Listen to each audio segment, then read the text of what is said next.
अबे इतने सारे पैसे? ये पैसे चाहिए तुम लोगों को? हाँ चाहिए। अच्छा, तो मेरे 3 सवालों के जवाब देने होंगे तुम लोगों को। हाँ हाँ ठीक है, आप पूछो अपने सवाल, हमें तो बस पैसों से मतलब है। पहला सवाल ये है मेरा कि तुम लोगों को पैसे क्यों चाहिए? कितनी नॉर्मल सी बात है, हमें अपनी डिमांड्स पूरी करनी है, मुझे एक्सपेंसिव कपड़े खरीदने हैं और मुझे फीस भी देनी है, तो मुझे पैसे चाहिए।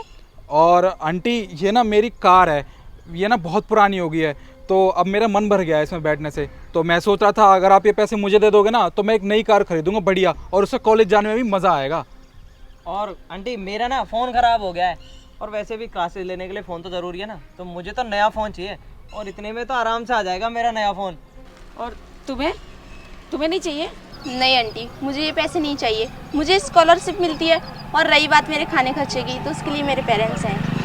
अच्छा, तो मेरा दूसरा सवाल ये है कि तुम चारों में से सबसे ज़्यादा ज़रूरत इस पैसे की किसको है? अब मुझे ज़रूरत है क्योंकि मेरे पेरेंट्स ना बहुत दूर रहते हैं और जब तक पैसे आते हैं बहुत लेट हो जाता है फीस देने के लिए, तो ये पैसे आप मुझे दे दो ताकि मुझे टाइम से पैसे मिल जाएंगे।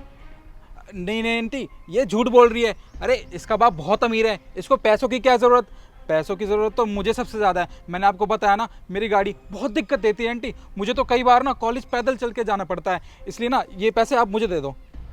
अरे आंटी ये दोनों पागल हो रहे हैं, इसका क्या है, लेट सेट आ तो जाते हैं, इसके पैसे भर देते हैं फीस, और ये पैदल क्या, गाड़ी है ना, ठीक करवा के आ जाता है। मेरा तो देखो, अगर मेरे पास फ़ोन नहीं होगा तो मैं ऑनलाइन क्लासेस कैसे लूँगा, अगर मैं पढ़ूंगा नहीं तो फ्यूचर ख़राब हो जाएगा ना, मुझे सबसे ज़्यादा ज़रूरत है। और तुम्हें कुछ नहीं कहना? आंटी मैंने अभी आपको बताया ना, मुझे इन पैसों की कोई ज़रूरत नहीं है, आप ये पैसे ही नहीं दे दो। अब तीसरा सवाल ये है कि तुम चारों में से सबसे ज़्यादा ज़रूरत किसको है, मैं उसी को दूंगी, तुम लोग डिसाइड करके आपस में मुझे बता दो। ठीक है आंटी, आप यहीं रुको, हम अभी डिसाइड करके आते हैं। चलो चल। तू भी चल। आजा। मेरी बात ध्यान से सुनो, अगर इसके सामने कोई तिया पाचा करेंगे ना तो पता नहीं इसका मूड फिर जाएगा और ये हमें पैसे ना दे। एक काम करते हैं, इसके सामने ना झूठ बोलते हैं कि ये गरीब है और इसको पैसों की बहुत ज़्यादा ज़रूरत है, फिर बाद में आपस में पैसे बांट लेंगे। और हाँ तू ना इसके सामने कुछ नहीं बोलेगी, तुझे सिर्फ इतना बोलना है कि सारे पैसे इसको दे दो, समझी तू? चलो। अब आंटी जी हमने डिसाइड कर लिया है, सबसे ज़्यादा ज़रूरत ना इसको है, आप इसको पैसे दे दो, ठीक है? हमें कोई ज़रूरत नहीं है। अच्छा, और तुम्हें और कुछ कहना है? आंटी आप ये पैसे ना इसे ही दे दो, ये ज़्यादा गरीब है। देखा आंटी, अब तो इसने भी बोल दिया, आप ना पैसे मुझे ही दे दो, लाओ जल्दी दो। और तुम मेरे साथ चलो। क्या ना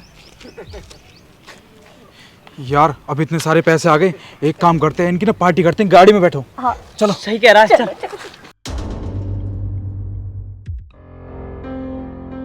आंटी सुनो, आप मुझे यहाँ क्यों लेकर आए हो?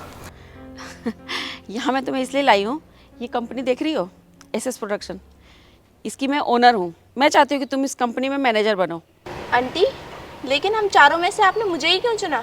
तुम्हें इसलिए चुना कि जो मैं वहाँ कर रही थी, मैं तुम सबका टेस्ट ले रही थी और मैंने देखा कि तुम्हारे अंदर बहुत ईमानदारी है और वो जज्बा है काम करने का जो मुझे चाहिए। ईमानदार सच्चे लोग, ये नहीं कि 2 पैसे पर बिक गए, कहीं किसी के सामने कुछ भी झूठ बना दिया, कंपनी को झूठा बना दिया, कंपनी से चोरी कर ली, वो नहीं चाहिए था मुझे। और मुझे तुम्हारे अंदर वो चीज़ दिखी, इसलिए मैं तुम्हें यहाँ लेके आई हूँ। आंटी आपको बहुत बहुत धन्यवाद, आपने मुझे इस लायक समझा। ठीक है, मैं उम्मीद करती हूँ कि तुम आगे भी इस कंपनी के लिए ऐसे ही ईमानदार रहोगी। हाँ आ जाओ चलें।